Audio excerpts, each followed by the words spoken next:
میرے मोहतरम व्यूअर्स जानते हैं कि दिसंबर चल रहा है और मेरा दिल ये है कि बजाय सस्ती शायरी करने के दिसंबर में तो आप तक कुछ मालूमात पहुंचाऊं, खासकर जो 16 दिसंबर को अंधोनाक वाक़या हुआ कि पाकिस्तान का कत्ल हुआ, मशरकी पाकिस्तान हमसे अलहदा हुआ और बांग्लादेश बना। इसके अलावा आप जानते हैं 16 दिसंबर को APS का वाक़या भी हुआ था। तो आप लोग या ज़्यादातर जो नौजवान नस्ल है वो किताबों से शगफ नहीं रखती, तो आज आपके साथ इस्लामी तारीख की जो सबसे बड़ी शिकस्त थी, यानी 93,000 फौजी, आप बदर को और ओहद को या खंदक को सामने रखें कि कितने मुसलमान थे और कितने काफरों को शिकस्त दी, तो आप और ज़्यादा हैरान होंगे कि 93,000 फौजियों ने सरेंडर कर दिया। क्यों कर दिया, वो थोड़ा सा पोर्शन आपके सामने रखूँगा। बिस्मिल्लाहिर्रहमानिर्रहीम। मैं महमूद नियाज़ी हूँ एंड अस्सलाम वालेकुम वरहमतुल्लाहि वबरकातुहू। बग़ैर कोई वक्त ज़ाया किए ये मेरे हाथ में किताब है, मैंने ढाका डूबते देखा, ब्रिगेडियर सिद्दीक सोलिक, उस वक्त के DG ISPR। तो हम यहाँ से जो है वो शुरू करते हैं, लेकिन आपने गौर करना है।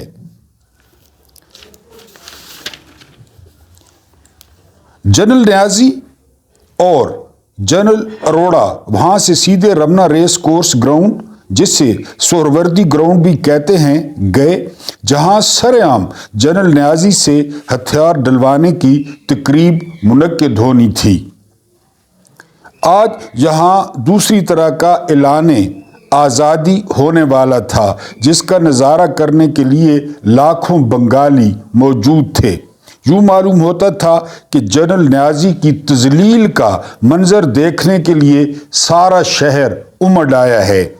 तकरीब के लिए थोड़ी सी जगह खाली थी, जहां एक छोटी सी मेज़ पर बैठकर लाखों बंगालियों के सामने जनरल नियाज़ी ने सुकूत मशरकी पाकिस्तान की दस्तावेज़ पर दस्तखत किए। उसके बाद उन्होंने अपना रिवॉल्वर निकाल कर अरोड़ा को पेश कर दिया और यूं सुकूत ढाका पर आखिरी मोहर लगा दी। इस मौके पर जनरल अरोड़ा ने पाकिस्तानी सिपाहियों के एक गार्ड ऑफ ऑनर का मुआयना भी किया। अंदाजा करें, जो इस बात की अलामत था कि वो ही गार्ड हैं और वो ही ऑनर के मुस्तहिक। अब वहाँ पर ये सारा कुछ हो गया, तो ये ब्रिगेडियर साहब ने इंटरव्यू किया, बहुत मुख्तसर सा जनरल नियाज़ी का, ये गौर से सुनना है। पहला सवाल है, क्या आपने जनरल याया या जनरल हमीद को कभी साफ साफ बताया था कि आपके जो वसाइल आपको दिए गए हैं वो मशरकी पाकिस्तान के दिफा के लिए नाकाफ़ी हैं? जवाब, क्या वो सिविलियन हैं? क्या उन्हें नहीं मालूम कि अंदरूनी और बैरूनी खतरात से मशरकी पाकिस्तान को बचाने के लिए 3 इन्फेंट्री डिवीज़न नाकाफ़ी हैं? सवाल, मगर ये इल्ज़ाम तो हमेशा आप ही पर रहेगा कि आप मशरकी पाकिस्तान का दिफा न कर सके। अगर कम वसाइल के पेश नज़र आपके ख्याल में दिफाई किलों वाली स्ट्रेटजी बेहतरीन हिकमत अमली थी, तो क्या वजह है कि आपने ढाका में दिफाई किला न बनाया जहां फौज की एक कंपनी भी न थी? जवाब, ये सब रावलपिंडी वालों का कसूर है। उन्होंने मुझे नवंबर के वस्त में 8 पलटनें भेजने का वादा किया था, मगर सिर्फ 5 भेजी। बाकी 3 का इंतज़ार करता रहा कि वो आएँ तो उन्हें ढाका के दिफा के लिए इस्तेमाल करूँगा। सवाल, लेकिन 3 दिसंबर को जब आप पर वाज़े हो गया कि अब मज़ीद नफरी आनी नामुमकिन है, तो आपने क्यों ना अपने वसाइल से कुछ तादाद ढाका के लिए मखसूस कर ली? जवाब, दरअसल उस वक्त हालात ऐसे हो गए थे कि किसी महाज से एक कंपनी भी निकालना मुश्किल था। सवाल, जो थोड़े बहुत वसाइल आपके पास ढाका में मौजूद थे, अगर आप उनको सही तौर पर इस्तेमाल करते तो जंग कुछ दिन और जारी रह सकती थी। जवाब, मगर इसका क्या फ़ायदा होता? ढाका की ईंट से ईंट बच जाती, गलियों में लाशों के अंबार लग जाते, नालियां अट जाती, शहरी जिंदगी मफलूज होकर रह जाती, लाशों के गलने सड़ने से ताउन और दूसरी बीमारियां फूट पड़ती। इसके बावजूद इंजाम वही होता। मैं 90,000 बेवाओं और लाखों यतीमों का सामना करने की बजाय 90,000 कैदी वापस ले जाना बेहतर समझता हूं।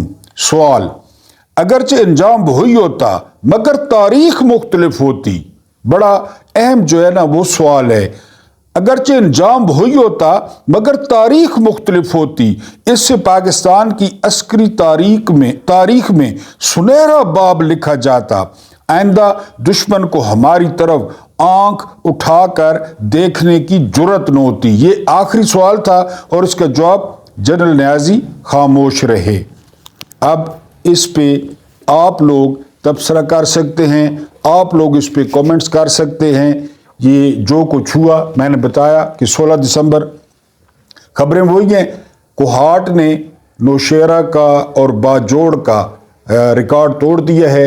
वहाँ पे रिकॉर्ड तोड़ने के अलावा जो अहम बात है वो ये कि खौफ के बुत तोड़ दिए हैं, क्योंकि सियासी एक्टिविटी है, सियासी जमात है, कारकुन आते हैं, अपने नारे लगाते हैं, शेर अफजल खान मरवत की तकरीर सुनते हैं और आराम से डिस्पर्स हो जाते हैं। तो ये अगर वेव इधर आती है अटक पुल के इस तरफ तो फिर मामलात काफ़ी संजीदा हो जाएंगे, क्योंकि KPK में बहुत ज़्यादा जो है वो जोश है। नदीम अफजल चंद और शहजाद अकबर के दरमियान फड्डा चल रहा है। अपने इलाके में नदीम अफजल चंद ने खिताब करते हुए कहा कि मैं नैब में जो है वो गवाही के लिए गया था, लेकिन मैं अदालत नहीं जाऊंगा। अब इसकी क्या वजह है कि नैब में तो वो छुप छुपा के जो उन्होंने कहना था वो कह आए, लेकिन अदालत खुली होगी, वकील काउंटर सवाल करेंगे, तो इसके लिए मेरा ख्याल है नदीम अफजल चंद को जान छुड़ाना मुश्किल हो जाएगी। दूसरा, शहजाद अकबर पर उन्होंने इल्ज़ाम लगाया है कि शहजाद अकबर फ्रॉडिया था और उसको जनरल फैज़ ने जो है वो PTI में शामिल कराया था।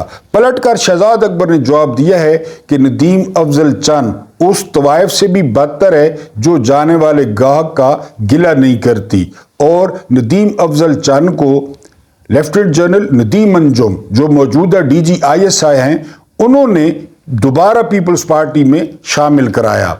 इसका खुलासा ये है कि इमरान खान अब तन्हा हैं, अब वो सुकून से सोच सकते हैं कि उनसे कैसी कैसी गलतियां हुई और कैसे कैसे नमूने जो है उन्होंने अपनी पार्टी में नदीम अफजल चंद की सूरत में वो जमा किए, तो अब उनको सोचने का काफ़ी मौका मिलेगा। तो ये इनके दरमियान जो है वो आपस में फड्डा चल रहा है। उसके बाद जो अगली खबर है वो ये कि वो जो मच्छर है इसका नौशेरा का, जिसको नौशेरा में जान के लाले पड़े हुए हैं और नौशेरा की 6-7 सीटों के लिए उसको उम्मीदवार नहीं मिल रहे। जी परवेज़ खटक कहीं पे दामाद को टिकट दिया है, 2 सीटों पे खुद लड़ रहा है, 2 सीटों पे बेटे, यानी नौशेरा में भी उसके पास उम्मीदवार नहीं थे। और एक परवेज़ मुशर्रफ की वजह से जिनको शोहरत मिली, जुबैदा जलाल साहबा, वो भी काफ लीग में और इधर और उधर, इन दोनों ने वो गवाही देना जो है वो कबूल किया है कि वो अलकादर ट्रस्ट में वो इमरान खान के खिलाफ गवाही देंगी। परवेज़ खटक से वाकिफ़ हैं और फिर मौला अली ने फरमाया था जिस पर एहसान करो उसके शर से बचो। इस शख्स को, इस तीली पहलवान को, यानी बहुत सारे लोगों की मुखालफत के बावजूद इमरान खान ने वज़ीर आला बनाया था, क्योंकि ये पहले भी पार्टियों में कलाबादियाँ खाता रहा था। तो PTI के जो असल लोग थे आतिफ खान वगैरह, तो उन्होंने कहा था, उन्होंने इतराज़ किया था, लेकिन इमरान खान चूँकि वो दोस्ती भी थी, पुराना ताल्लुक भी था, तो इस शख्स को 5 साल वज़ीर आला रखा, बिला शिरकत गैर ये वज़ीर आला रहा। और दूसरा ये है कि वो अब जो है वो इसी काम पर लग गया है कि वो इमरान खान के खिलाफ गवाही दे। तो ये 2 वज़रा ने नमक हरामी की जो है ना वो हामी भरी है। उनमें एक परवेज़ खटक है और दूसरी जो है वो जुबैदा जलाल साहब हैं। वो भी काफ़ी कलाबादियाँ मार चुकी हैं, میرا خیال ہے کاف لیگ میں تھیں، پھر ایک دفعہ آزاد منتخب ہوئی، پھر باب میں شامل ہو گئیں. تو جس کو بھی آپ کھولیں گے تو ان کا جو سیاسی شجرہ نسب ہوگا وہ اسی طرح ہوگا. یہ پاکستان کی بدقسمتی ہے، اور خاص کر جس طرح میں نے پہلے عرض کیا کہ عمران خان اب تنہا ہیں، اب سکون میں ہیں. انسان ہے، ظاہر ہے اس سے غلطیاں ہوتی ہیں، اور غلطیوں سے فرق بھی کوئی نہیں پڑتا. غلطی اسی لیے ہوتی ہے کہ آپ اس کو سدھار سکیں. تو یہ ندیم افضل چن ہو گیا، یا یہ پرویز خٹک ہو گیا، یہ آستین کے سانپ، اور جو بقول شہزاد اکبر طوائفوں سے بھی بدتر ہیں، ان پہ ذرا اب نظر رکھنی چاہیے. اور وہ جو روزانہ ہوتے ہیں نا، فلاں وکٹ گر گئی، فلاں وکٹ گر گئی اور لوگ ادھر آ گئے، تو یہ وکٹیں گرنے والا کوئی اچھا رجحان نہیں ہے کہ فلاں کی وکٹ گر گئی یعنی وہ ادھر آ گئے. وہ ہوا کو دیکھتے ہیں. 40 سے 50 لوگ ہیں جنہوں نے اس نظام کو ہائی جیک کیا ہوا ہے. وہ 40 سے 50 لوگ دیکھتے ہیں، نبض پہ ان کا ہاتھ ہوتا ہے سیاسی، اور وہ اس میں شامل ہو جاتے ہیں. تو یہ جو ہے پی ٹی آئی کے سپورٹرز اور ووٹرز جو ہے وہ خوش ہوتے ہیں، وکٹ گر گئی، وکٹ گر گئی. یہ مخصوص ایجنڈا بھی ہوتا ہے اور ان کو پلانٹ بھی کیا جاتا ہے. جس طرح اب جو ہے نا وہ شہزاد اکبر نے کہا کہ D G I S I نے اس کو ندیم افضل چن کو پیپلز پارٹی میں شامل کرایا. یعنی یہ پلانٹڈ بھی ہوتے ہیں، یہ جان بوجھ کے بھی بھیجے جاتے ہیں. آپ نے ارطغرل یا عثمان دیکھا ہوگا، اس میں آپ دیکھیں نا کہ جان بوجھ کے کس طرح جاسوسوں کو جو پلانٹ کیا جاتا ہے، کس طرح بھیجا جاتا ہے، اور اگلے بندے کو پتہ ہی نہیں ہوتا کہ یہ کس کا بندہ ہے. تو عمران خان آپ زیادہ سکون میں ہیں، تنہائی میں، تو ان کو سوچنا چاہیے کہ وہ ندیم افضل چن جیسے مراسیوں کا اور ان طوائفوں کا، یا پرویز خٹک جیسی بوڑھی طوائفوں کا بوجھ برداشت کر سکتے ہیں، یا ان کی پارٹی برداشت کر سکتی ہے. جج میں جیل میں بڑا خوبصورت مکالمہ ہوا ہے عمران خان کا اور جج کا. عمران خان نے جج کو کہا ہے کہ سردی بہت زیادہ ہے، اگر انتظامیہ کو آرڈر کریں تو وہ ایک ہیٹر کا بندوبست کر دیں. جس کے جواب میں جج صاحب نے شوخی ماری ہے کہ خان صاحب یہاں دلیری سے جیل کاٹیں، یہ جیل ہے. تو عمران خان نے فوراً پلٹ کر جواب دیا کہ جج صاحب اب آپ مجھے دلیری سکھائیں گے. یعنی سونے کے پانی سے لکھنے والی یہ لائن ہے تمام عدلیہ کے لیے، تمام جوڈیشری کے لیے، سوائے بابر ستار کو چھوڑ کر. کیا وہ دلیری سکھائیں گے عمران خان کو جو بقول متی اللہ جان جرنیلوں کی بدبودار جرابیں ہیں؟ متی اللہ جان کا ٹویٹ ہے. متی اللہ جان کن کا بندہ ہے یہ آپ کو اچھی طرح پتہ ہے. اس کا ٹویٹ ہے کہ یہ جج نہیں ہے، یہ جرنیلوں کی بدبودار جرابیں ہیں. وہ ایک جج وہ خان صاحب کو دلیری کا درس دے رہا تھا. بہرحال خان صاحب نے بھی پلٹ کر جواب دیا ہے کہ اب آپ مجھے دلیری کا سبق سکھائیں گے. اور اگلی جو دلچسپ بات آپ سے شیئر کرنی تھی وہ یہ تھی کہ جو کوک یا جو باورچی دوپہر کا کھانا پکاتے ہیں خان صاحب کا، خان صاحب نے ان دونوں کوکوں کو 10-10 ہزار روپے انعام دیا ہے کہ وہ چونکہ دوپہر کو صرف کھانا کھاتے ہیں اور ڈٹ کر کھانا کھاتے ہیں، تو وہ کھانا اتنا ان کو پسند آیا یا اتنا مزیدار تھا کہ خان صاحب نے ان باورچیوں کو 10-10 ہزار روپیہ جیل میں انعام دیا ہے. اور میرا تو سلام ہے ان باورچیوں کو جنہوں نے 10-10 ہزار روپیہ عمران خان کی جیب سے نکلوا لیا ہے. لیکن عمران خان تو وہ شخص ہیں، کلپ موجود ہے کہ جب وزیر اعظم نہیں تھے اور جو امریکہ کے سفیر تھے وہ ملنے گئے بنی گالہ میں، تو ان کا جو ہے وہ ملازم وہ ان کے لیے سبز چائے لے آیا، اور جب عمران خان نے کہا کہ ساتھ کھانے کے لیے بھی کچھ لائیں تو وہ نیچے سے 10 روپے کا کیفے بسکٹ لے آیا. اس وقت 10 روپے کا ملتا تھا. اور زیادہ ستم ظریفی یہ کہ وہ کیفے بسکٹ کا اسی طرح آ کر رول سفیر کو پکڑا دیا. کیمرون منٹر میرا خیال ہے سفیر تھے، ان کو وہی رول جو ہے وہ پکڑا دیا کہ آپ خود کھولیں اور خود کھائیں. تو بہرحال وہ باورچی جو ہے وہ مبارکباد کے مستحق ہیں کہ انہوں نے عمران خان کی جیب سے 10-10 ہزار روپیہ جو ہے وہ نکلوا لیا ہے. اس کے علاوہ آخری بات یہ ہے کہ آپ لوگوں نے تاریخ پڑھی ہوگی، آپ لوگوں نے کتابیں پڑھی ہوں گی، یہ جو سمبل ہوتے ہیں نا، یعنی پرانے دور میں ان کو علمدار کہا جاتا تھا، یعنی جھنڈا اور جھنڈے کے اوپر نشان ہوتا تھا۔